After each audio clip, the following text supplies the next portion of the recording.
Welcome along dancers to this video. We've got some foxtrot fun for you. It's 3 feathers in a row. Let's have a look.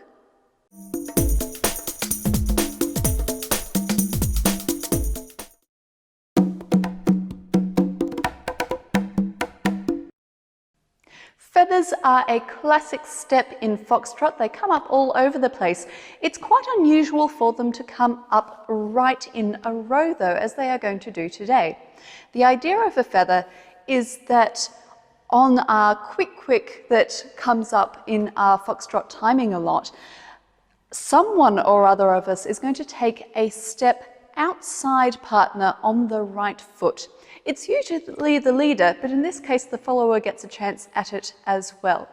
So we're going to have a look at the curved feather to back feather and then finish off with a feather finish.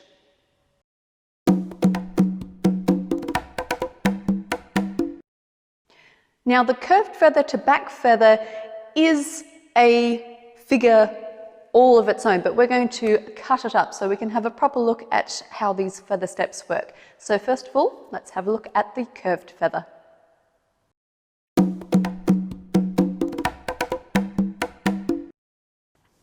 Let's talk about the lead steps for the curved feather.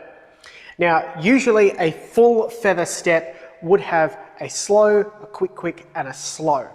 We're going to ignore the last slow just for today because of how they're linked together. So let's talk about the leader steps for the slow, quick. We're going to essentially perform all the things that go with a regular feather step. We're going to have a slow step on the right foot coming forward in line with our partner. We're going to prepare to step outside on the left foot when we have our first quick, and then proceed outside on the right foot with our second quick. But as the name suggests, all of that is curved. Now, this has been referred to as a hairpin feather because you can get quite a lot of turn on your curve, or quite a lot of curve in your curved feather. And that's something worth keeping in mind, because when we get to the back feather, leaders, you want to be going backwards, but you want to still be going around the line of dance. So if we start our curved feather going down line of dance, we want to be getting enough curve so that if we were to go backwards, we would still be going down line of dance. So let's see how all of that fits together. So here I am facing line of dance. I'm ready to proceed on my right foot to commence my feather. So here I could just dance a regular feather and keep facing line of dance, but I've chosen to dance a curved feather, which means I'm going to curve in a natural direction. I'm going around to the right. I'm going to drive forward in my slow step. I have my partner here, and I'm going to start to put some CBM on that step. I'm going to commence to turn. Now this is the tricky bit, the second step, because I need to maintain my stepping outside or preparing to step outside partner while continuing to curve the feather. This is all about keeping contact in the hip and making sure we're not getting mixed signals with the frame. So I'm going to continue to turn as I take that step and prepare to step outside partner. Now, if we've done that correctly, the last step should simply dance itself almost. I'm going to take the smallest of the 3 steps. I'm going to lower into the next step, still taking a toe, stepping outside, and because we're going to commence a back feather next, we're really going to bend into it like a check style step, but it is as simple as quick here. Altogether we have slow, quick. And you'll notice here, I've really bent into the knees, almost in a position where that left knee is pressing into the back of the right. This allows the correct signal to get that back feather working, which we'll go over next. Let's have a look now at the follower steps for that curved feather. Because the leaders were coming forwards, we'll be going into it backwards. The leaders are starting by coming forwards on the right foot, so followers, we're going to be going backwards on the left. We have 3 steps, a slow, quick, just like the leaders, and we too are curving around clockwise. So we've got slow, quick, quick. And by the end of it, we will roughly be looking down the line of dance, or more so than the leaders. Now we want to be aware as the followers that we're on the inside end of the curve here, so our steps probably aren't going to be terribly big. As always though, we are following the leader's lead and staying on that hip, staying in that frame and going essentially wherever we're put because we're going backwards. So we'll have slow, quick, quick. Nice and balanced at the end, lowering in with those knees. Let's try that with a partner. From the leader's perspective, we want to make sure that even though we're putting a lot of turn into the figure, we don't break those foxtrot rules. We don't start to rise up on toes as we go around. We want to stay nice, we want to stay smooth, and we want to stay low, and we want to transfer that momentum through to the follower to make it nice and clear that we're doing a curved feather and make it nice and easy for them to follow along. And slow, quick, quick. You can very definitely see here that this last step, this third step, is outside partner, which is the key to dancing any feather in Foxtrot.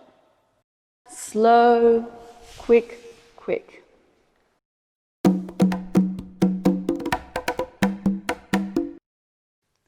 Now the second half of this figure is the back figure portion. Now, dancing terms are almost always named for what the leader is doing. So it's the leader who's going backwards and the follower who is going forwards. But let's have a look at the leader's steps first. Okay, leaders. The back feather is the feather where we break the golden rule of feathers.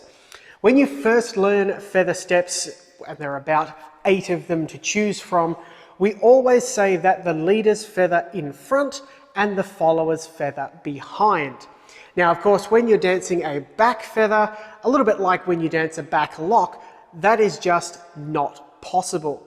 So we really have to bend and break everything we know about feathers and really take on the follower's steps. When we can do that, apart from, of course, not relinquishing the lead role, we want to make sure that we are leading our follower through with clear signals and with a little bit of side lead as appropriate. The feet are really the follower's portion of a regular feather. So let's see how that works, because you may have never danced it before.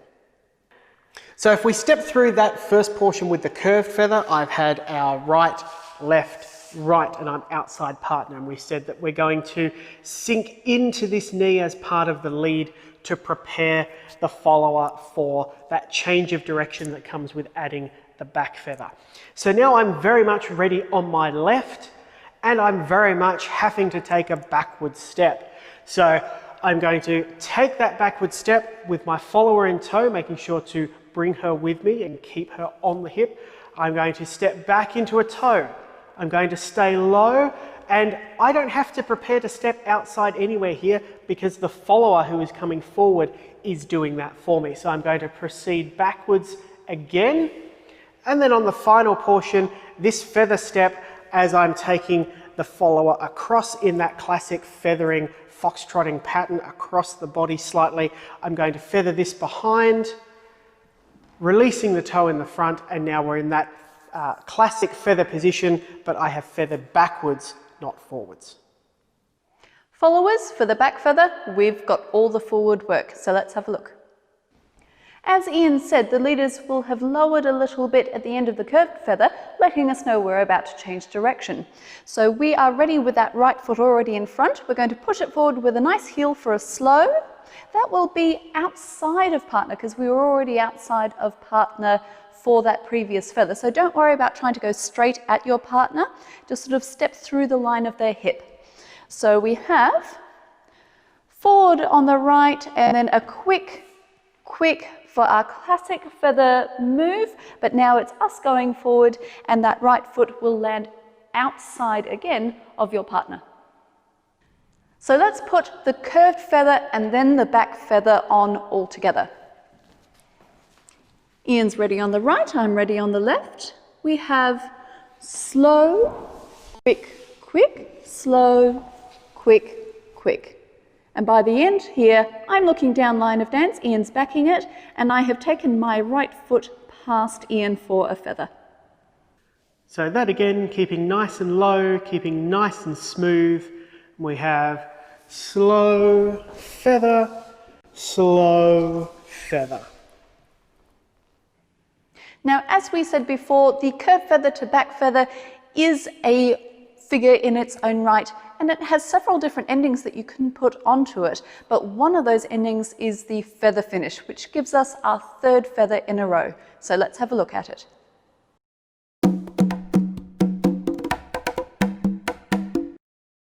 Now, once more, it's going to be the leaders who perform that feather step at the end of this figure.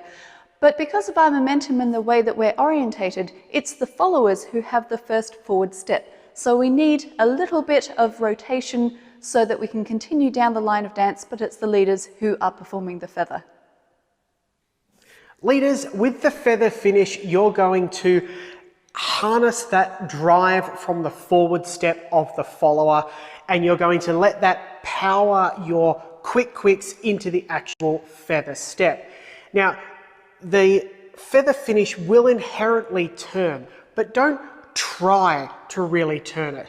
When you prepare to step outside your partner, because they have driven and given you power forward, you will naturally have to take that next step to the side, and this will naturally curve you as you prepare to step outside. So don't think of twisting the hips or rotating too much, but allow it to happen. Don't fight it either. Now, with this feather compared to the other ones we've done today, we are going to put that last step on so that at the end of our sequence, we've settled on a nice step. We're not in the middle of our feather sequence. So we're going to have a slow that's driven from the follower. We have our side and feather steps with our quick, which are powered by that slow, and one final slow step just to settle us all down.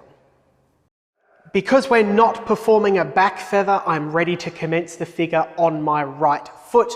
I'm going to go backwards, take that power from my follower, say thank you very much, allow that to power the next step, which is a side step, and because they will be roughly here and I'm preparing to step outside of them, that provides enough rotation.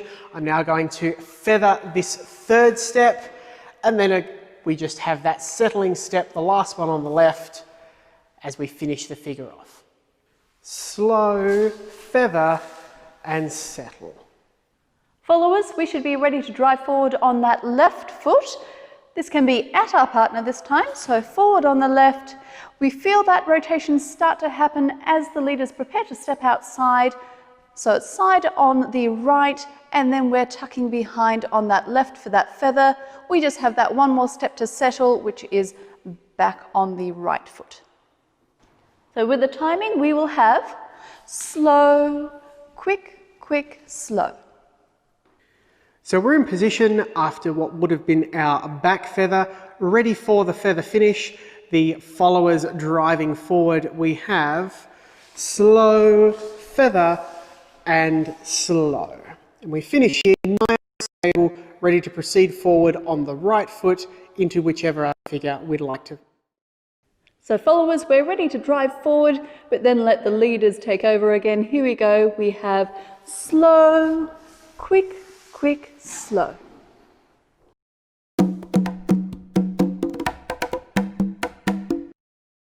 So let's put all of those three feathers all together with both of us dancing through it. We have slow, quick, slow, quick, slow, quick.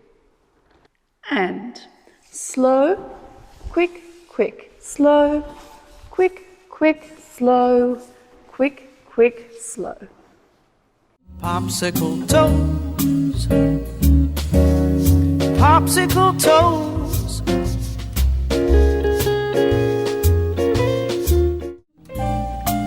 We ought to have a birthday party, and you can wear your birthday clothes.